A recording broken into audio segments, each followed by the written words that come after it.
Mayfly time is the pinnacle for most brown trout anglers, and we're pleased to announce our next Ireland on the Fly Masterclass is focusing on Mayfly tactics with international angler, guide and renowned fly tyer Jackie Mahon.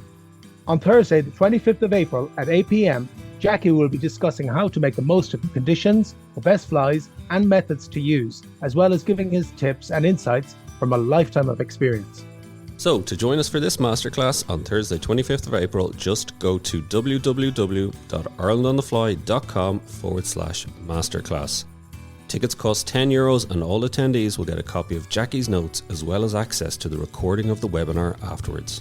And stay tuned for our masterclasses throughout 2024, covering salmon, rivers, lochs, streamers, lures, dries, everything to make you a better salmon or trout fly angler, helping you to catch more this year and to learn from the best. For more information, email us on info@irelandonthefly.com.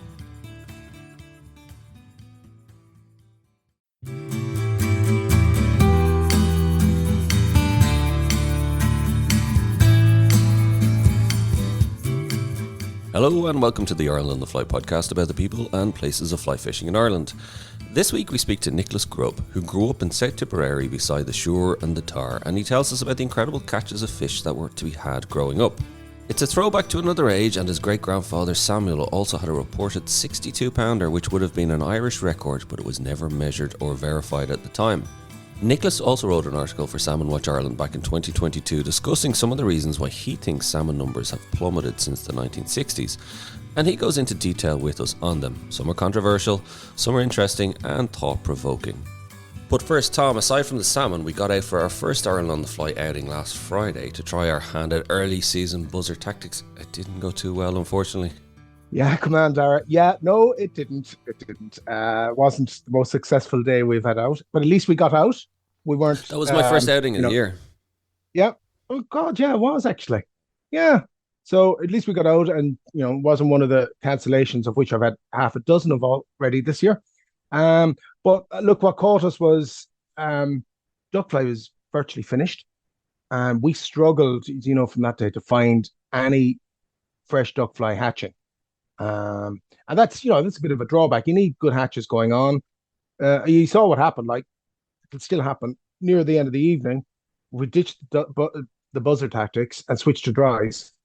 There was a bit of activity then with egg layers going back on, and that, I suppose, in your memory, when I'm looking back at old times, I mean, that would have been a lot of the duck fly fishing we got years ago as well. You'd have gone out in the evening, right? Maybe the small wets or dries.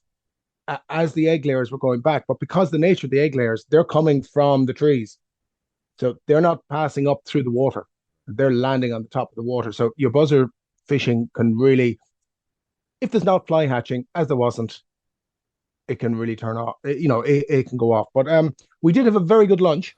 We did. Good man, Mike. Those of venison burgers. Yes, absolutely fantastic. And the hut on the island was great. Yeah, it felt like the sun was shining. I know it was a bit of cold, and there was showers, but yeah, it just felt like it's okay, I'm out, it's starting, let's go kind of thing. There's a couple of things for me from the buzzer fishing I liked. There's very much kind of the stalking element. You know, we were driving around, and now obviously the flat cam in the morning, as you said, didn't help. We saw fish coming up, and we just, as soon as you went near them, they were gone. They do that. So the stalking element, I have to say, I really, really enjoyed. And then the other thing I got from as well was just how patchy and localized, and it can just turn off and on like that.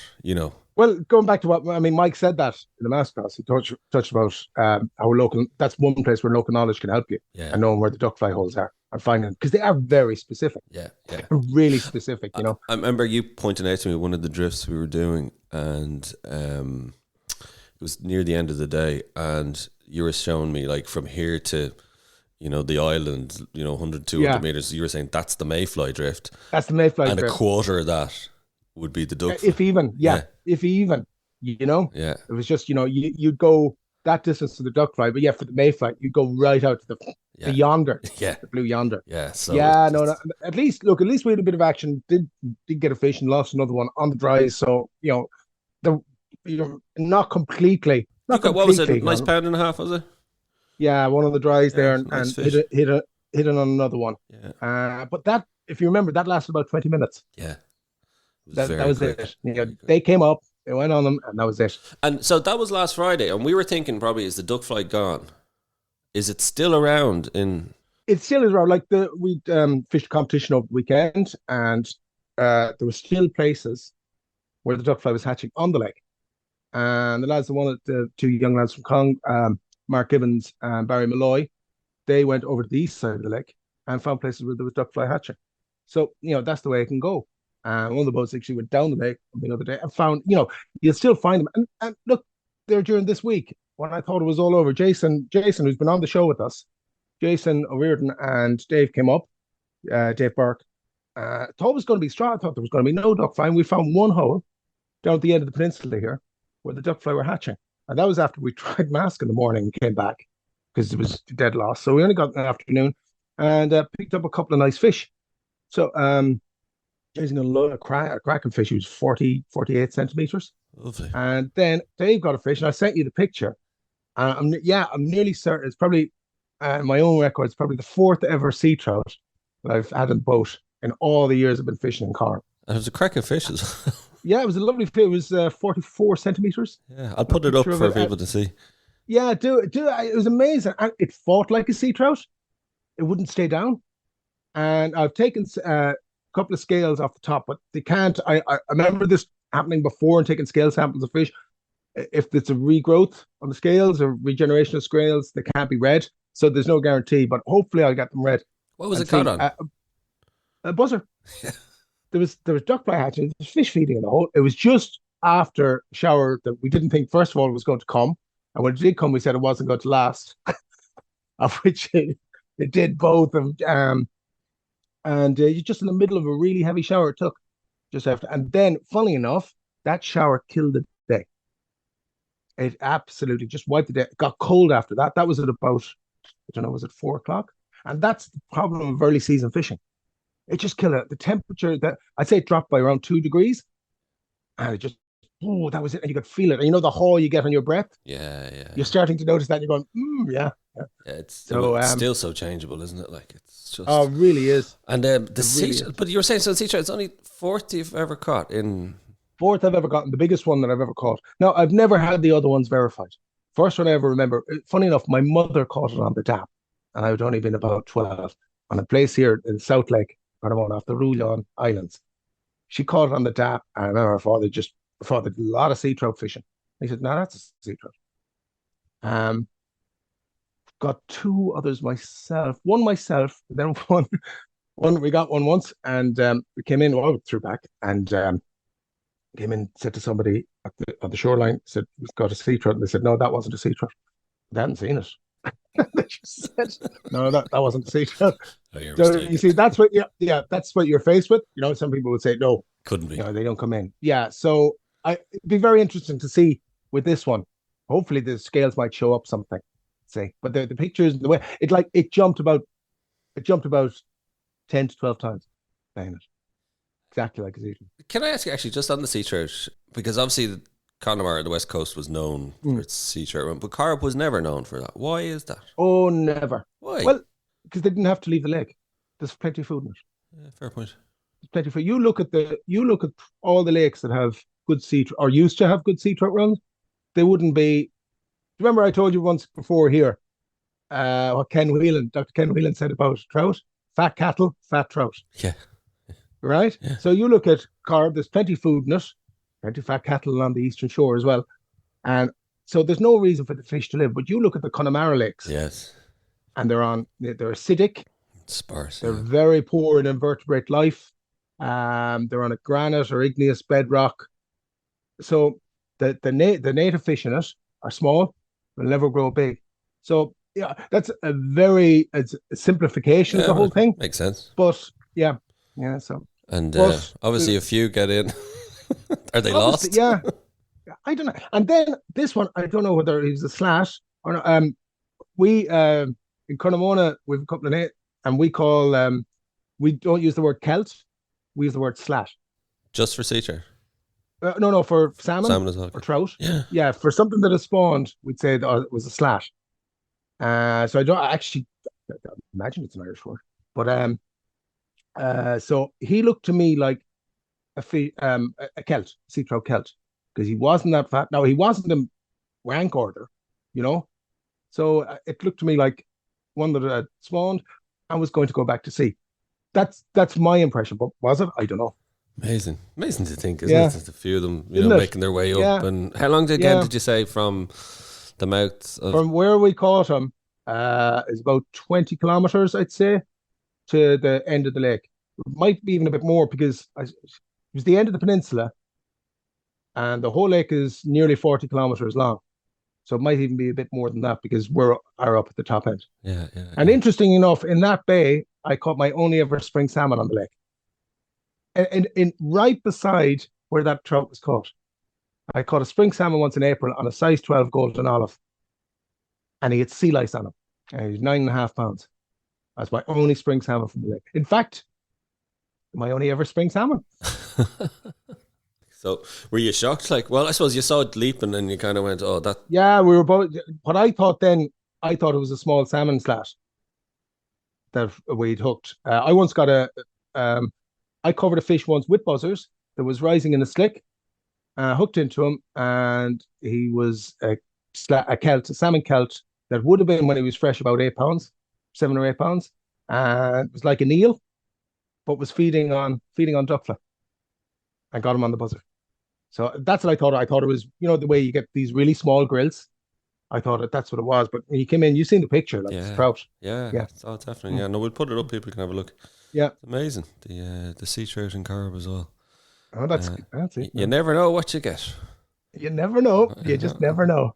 And so what's look, there's more crap weather coming. Cancellations. Actually, to be honest with you, look, cancelled Saturday. I was meant to go down to, remember, I was telling you I was meant to go down to Quran weekend. Yes. Give it a go. Yeah, no, cancelled. Just too bad. Yeah, just it's too far. Monday might have been all right, but traveling down and everything. So that's it. Yeah, are you getting out for your any outing? I'm hoping to get out this weekend. Probably just go local. Yeah. But again, it's just more rain kind of forecast. There's more rain. Yeah. So it's actually Neil was saying that about Quran. It's just like the amount of rain they've had. And they need it more settled there. Yeah. And the ground is just so wet, like. Yeah. And what's the Blackwater must be?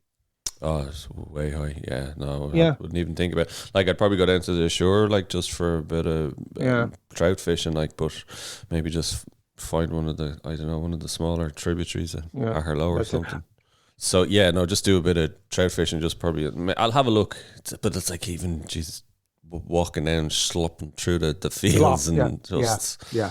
It's, I tell you, it's as bad as people can remember in terms of, It really is. Yeah, it really is. And every time I kind of go, okay, next week's, we're in April now, like it's going to end, like it has to end. On a side note, nothing to do with angling. This is the first year I haven't done any lambs. I've not gone lambing. I'm so delighted that I've no lambing this year because it's just like what we'd say around here, walking. It's like putyoch, which is mud, right? Yeah. Right, and just walking even down the fields, it's squelch. So I'm just absolutely delighted. Yeah, it is. It's horrid weather. The lake is still really high. Yeah, no, it is. Like, and that's whatever about lakes, like for rivers, you know what I mean? It's just whatever. Yeah.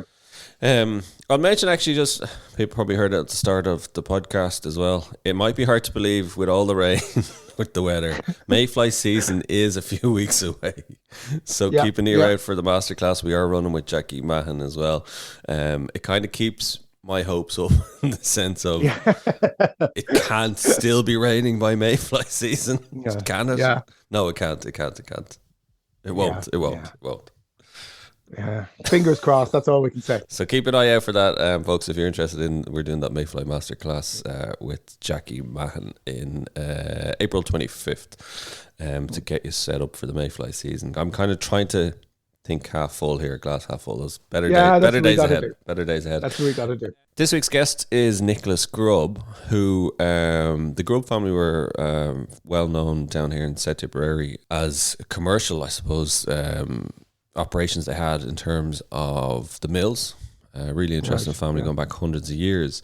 But the reason why we wanted to speak to Nicholas was he wrote an article for Salmon Watch Ireland, probably a year or two ago, detailing why he thinks the problems are with the salmon, some controversial, some thought-provoking, some different ideas there. Worth a read, again, just to kind of get people's perspective on it.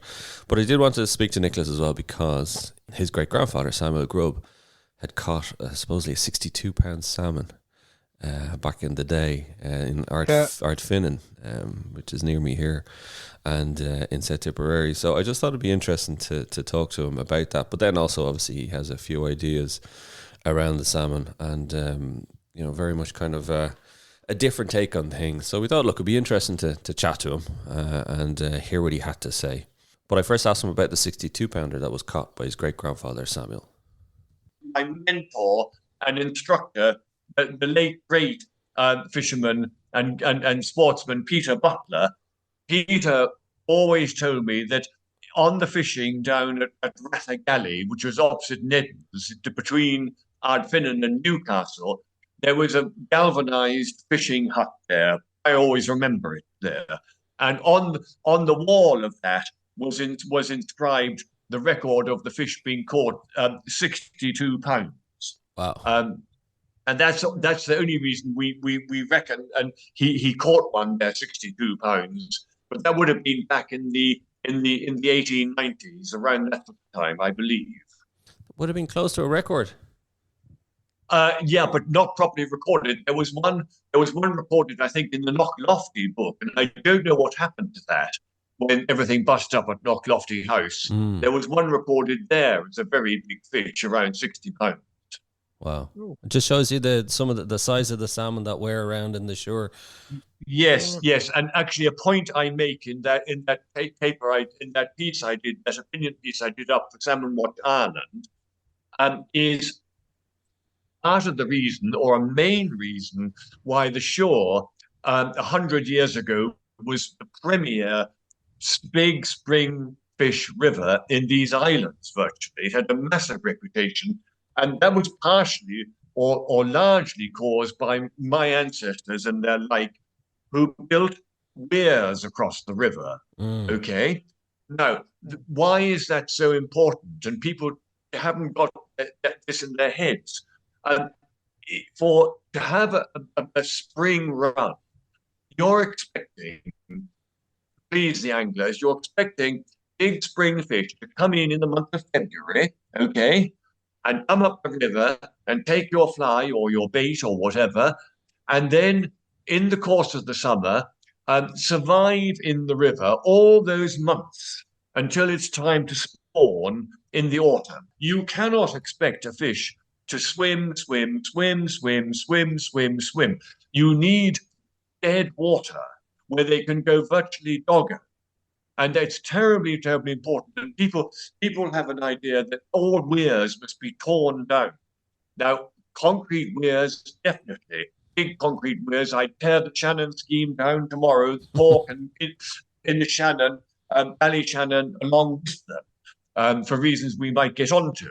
But the low-level weirs of only a couple of meters height, they are vital for creating dead zones, very slow-flowing zones above them, where spring fish can go doggo.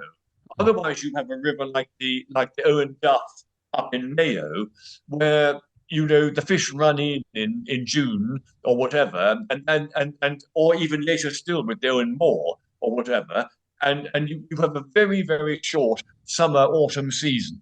And whereas with angling, we want to have this very prolonged season. So that gives you an idea, that it is not a good idea to rush out and tear down all the weirs or other barriers, to there being a bit of dead water. I might just get onto the conservation of the salmon in a little bit, Nicholas. But I do want to stay with kind of just your kind of memories growing up. So it is fascinating. So it was Samuel, your great-grandfather. If that had been, like you said, if it had been recorded properly, that would have been the record fish, because the record fish for salmon for Ireland is 57 pounds. Michael Maher up in Golden, which would have been further upstream. I saw that. That was reported in the Nationalist about a year ago, wasn't it? That's right, yeah. And I'm just double checking it here, 1874. It was a 57 pounder taken in 1874. Yes. So, Yes. but you're saying obviously Samuel Grubb would have been £60, Yes, but £62. what scales did Samuel Grubb have them weighed on? Mm. And it wasn't verified. The fish caught in Clonmel or Knocklofty, I think, was officially recorded. And so one's only making a presumption that, the truth was being told and the scales were accurate. One can say no more. One can't prove it.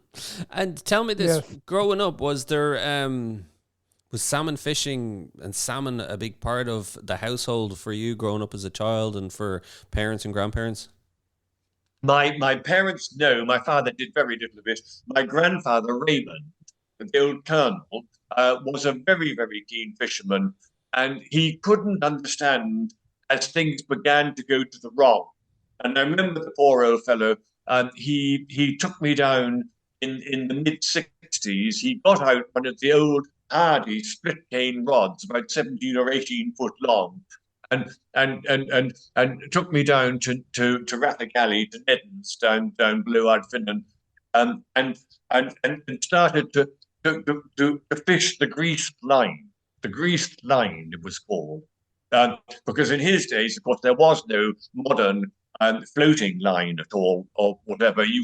The line had to be greased, and and so there was a big issue about it, and he couldn't understand why there were no fish. And already at that time, we'd moved into the era of the long lining and the Greenland netting, and very, very soon, after that, literally, I remember I was sent away to school in England when I was 12, 13 years old, and I used to make my pocket money for the year. Every week, every day, when God gave the river without a flood in the month of April, I'd be down in Ardfinnan or down the river there fishing. And then when I caught a fish, my mother would very kindly bring me in the evening into the likes of the Manila Hotel or someplace there like that. And the fish, it was 10 shillings a pound.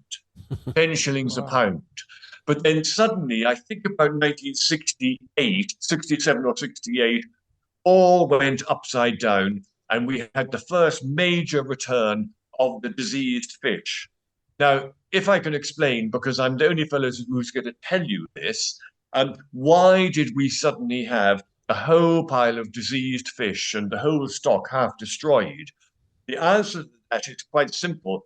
That was the start of the monofilament fisheries getting going off Greenland and off the Faroes and all those areas.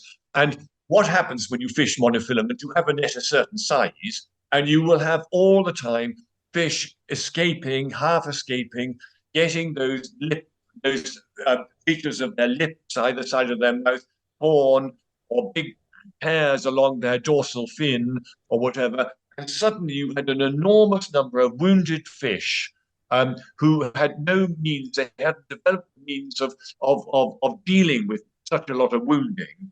And the wounds got infected with the UDN fungus. And then when they hit the fresh water, it just went wild. And that all happened about 1960, 67, 68 is when that happened.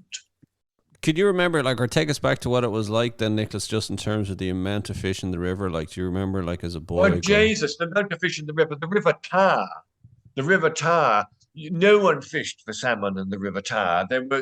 It wasn't, no one would bother. The serious people fished down on the river shore where there was more room and there was some bigger fish or anything like that. But by God, when it came to the time in the autumn, they were crawling over each other's backs.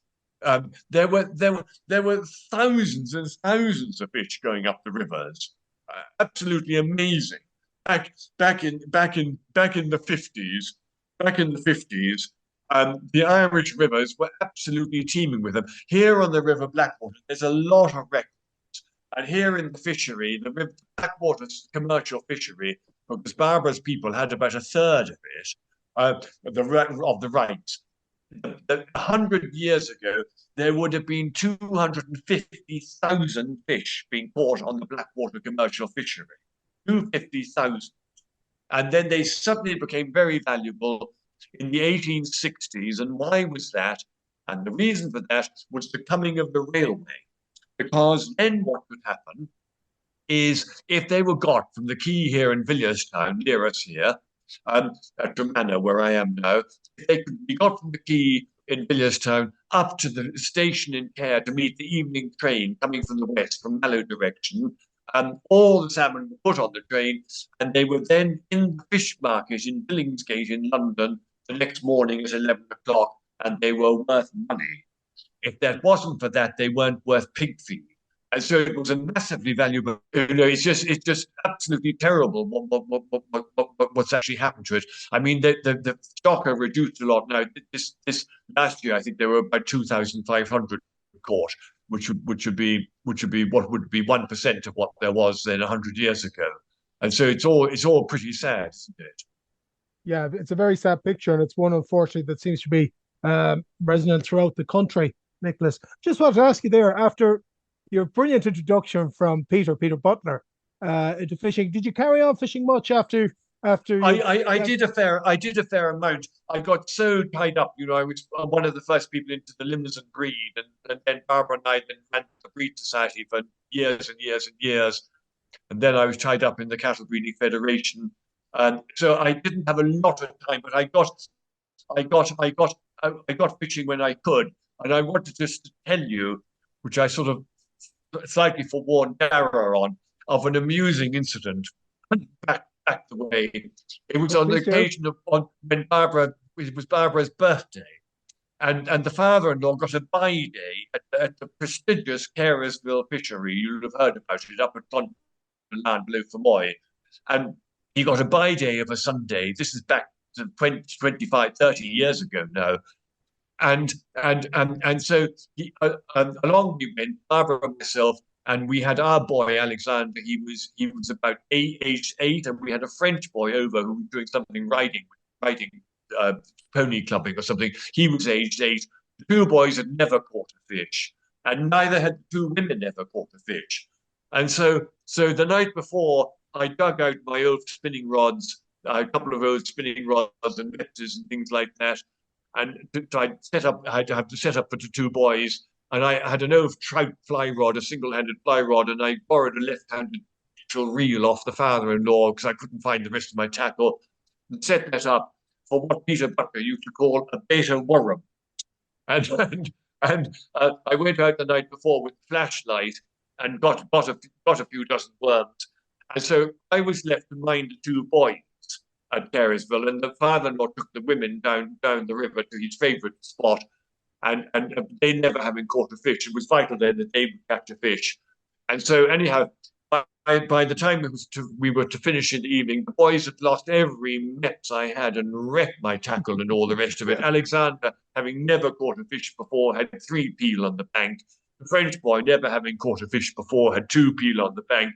And I, having not fished the beta worms since I was 16, had 5 on the bank, and I was banned Caresville for years after that. So the father-in-law and the women came back up and they had nothing, and so there was one of my most amusing times in angling. But I had all sorts of amazing things, like when Peter and I. He sculled the boat up from Ballynacane up to Castlebrace. And I don't know how many peel we, the flood had come in the middle of July or something like that, and throwing a little, But the fishing I actually enjoyed most was the father-in-law used to go with Pat Martin of PDM. Pat used to take the Shion fishing up in Mayo on the Owen Duff, Shion Lodge on the Owen Duff for a week in June each year for a long time, and I was invited up as well. And I loved that fishing, but it was very, very good fishing. And one just fished single-handed, was fly only, single-handed rod. But I preferred to fish the single-handed rod fly. And I killed a lot of fish there on that. That was the nicest fishing I reckon I ever did. There was also a lot of problems, in the decades that followed as well, Nicholas. I saw it all happening. Everything happening. My active life has covered the whole period of demise. Now, back in the days before rural electrification, those people who had no land, they heated and cooked on what were called sticks. Now, what were sticks? Sticks were timber, usually alder and willow, that they were allowed by tradition to harvest along the banks of all the small rivers and streams.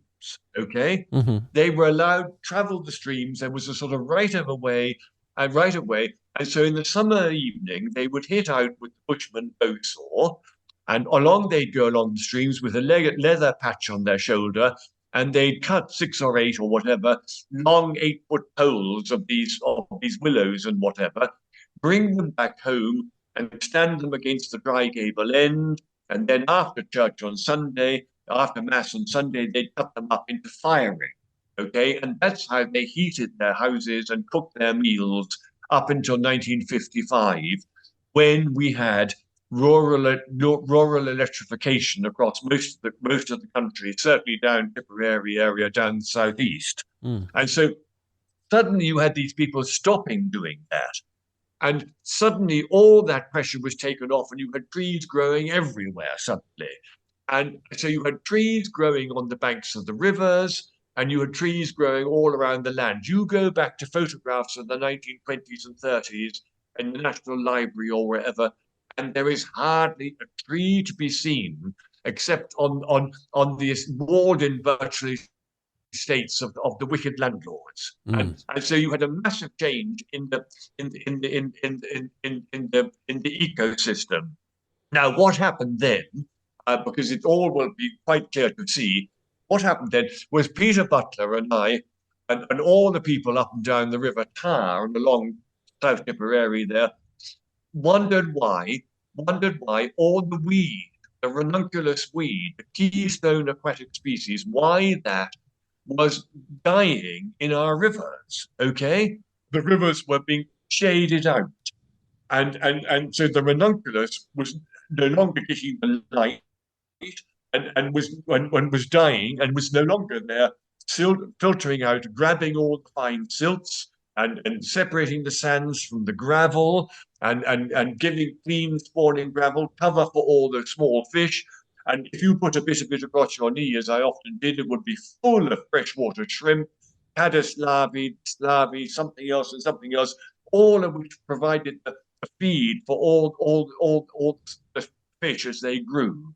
And that has been the mega disaster in our rivers, the shading out of the keystone aquatic species of the river, namely the ranunculus weed. And people don't seem to understand that. So that, I think, will explain to you where things have gone wrong. An average river like the Suir would have 1,000 miles, 1,000 kilometers of spawning and rearing stream. But now, of course, they're all completely sterile and useless because they're overshadowed, and we've got to let the light back in. They need to be about 60% open. In many ways, I love hearing the stories of the heyday. But it's also very depressing because you realise, and there's a good figure, I think, like you said, if you take the Blackwater, the commercial fishery from 250,000 in the 19th century to 2,500 now, down to 1% of what it was. So that terrible, kind of sums it up. It sums it up. Yes, also, yeah. Also brilliant to hear the memories about Samuel Grubb and the potential record salmon. In fairness, it's amazing just to hear those stories, and really that's why I wanted to catch up with you, to get those stories, to get your thoughts. I know you've a big interest in salmon conservation, some really interesting ideas there, I'm sure, that will have people thinking and talking, and to spur debate, if nothing less. So I just want to thank you for your time this evening, and I'll keep an eye out for future articles maybe from Salmon Watch Ireland. Yes, I think they probably had enough of me. Anyhow, gentlemen, many thanks for having me on, and can I wish you all the best and good night. Our thanks to Nicholas Grubb for joining us on the show. Don't forget to rate, review and follow the Ireland on the Fly podcast on Apple, Spotify, or wherever you get your podcasts from. Plus, you can keep up to date on IrelandOnTheFly.com as well as on Instagram, and myself and Tom will be back with another episode about the people and places of fly fishing in Ireland.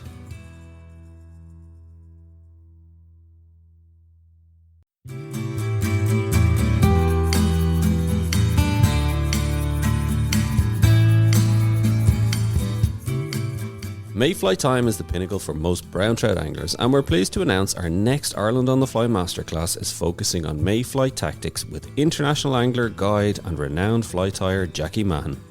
On Thursday, the 25th of April at 8 p.m, Jackie will be discussing how to make the most of the conditions, the best flies and methods to use, as well as giving his tips and insights from a lifetime of experience.